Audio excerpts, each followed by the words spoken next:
येणारा प्रत्येक दिवस आपल्यासाठी काही ना काही शिकवण देऊन जात असतो. चांगली शिकवण असो किंवा वाईट, यामधून आपल्याला कोणत्या गोष्टी घ्यायच्या आणि कोणत्या सोडायच्या हे आपल्यावरती असतं. नमस्कार, मी सीमा तुमचं आणखीन एका नवीन व्हिडिओमध्ये अगदी मनापासून स्वागत करते. सकाळचा नाश्ता वगैरे झाला, त्यानंतर मग दुपारचा स्वयंपाक वगैरे सर्व काही करून घेतलं. किचन क्लीन केलं, भांडे वगैरे सर्व काही आवरून घेतली आणि कपडे वगैरे सुकत घातले होते. ते देखील सुकलेले होते. तर माझे कपडे 1 वाजताच वाळलेले होते आणि बाहेर पाहते तर काय एवढं भयानक ऊन चमकत होतं आणि सध्या पक्ष्यांचा म्हणजे खूप असं पाण्या वाचून जीव तगमग करतोय असं जाणवत होतं. मला आहोंनी बरेच दिवसापूर्वी सांगितले की चिमण्यांसाठी एक छान असं तू काहीतरी पाणी ठेवण्यासाठी तयार कर. तर त्याचाच विचार मी आज करत होते, परंतु उद्याच्या व्हिडिओमध्ये मी तुम्हाला नक्की दाखवेल की मी काय केलेलं आहे. दुपारच्या वेळामध्ये मग मी आराम केला आणि त्यानंतर आता संध्याकाळच्या वेळेस इथं मी स्वयंपाकाला लागले, कारण लाईट पाणी काहीच नव्हतं. म्हटलं आपलं वेळेत लवकरच करून घ्यावं.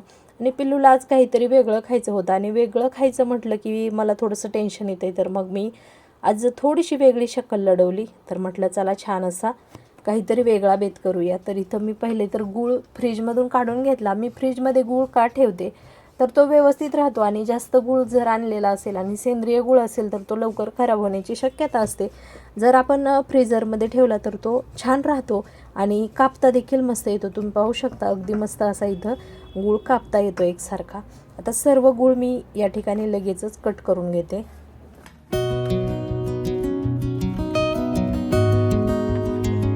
आता संध्याकाळचे जवळपास 5:30 वाजलेत आणि आत्ता मी म्हणजे 10-15 मिनटापूर्वी इथं गूळ कट करायला बसले होते. लाईट नसल्यामुळं गरमीने हात माझे एकदम चिकट झालेले आहेत, कारण गूळ देखील फ्रीजमधूनच काढून घेतलेला होता.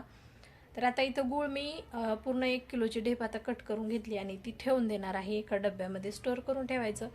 जेव्हा आपल्याला घाई गडबडीच्या वेळेत लागतो त्यावेळेस मदत होते. आणि आत्ताही मला काही काम नव्हतं तर म्हटलं लक्षात आलं तर आता हे गुळाचं एक काम होऊन गेलेलं आहे. लसूण वगैरे मी निवडून ठेवलेला होता मगाशीच.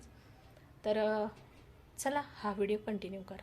तर आज माझी मम्मी बनवत आहे गुलगुले, तर तुम्ही बघत राहा. तर बॅटर बनवलंय, मीठ टाकलंय ना, नाही सोडा, बेकिंग सोडा. बेकिंग सोडा आता मिक्स करते. इथं तेल गरम करायला ठेवले. मिक्स करते चांगलं. अरे देवा, भरून पीठ थांब थोडं.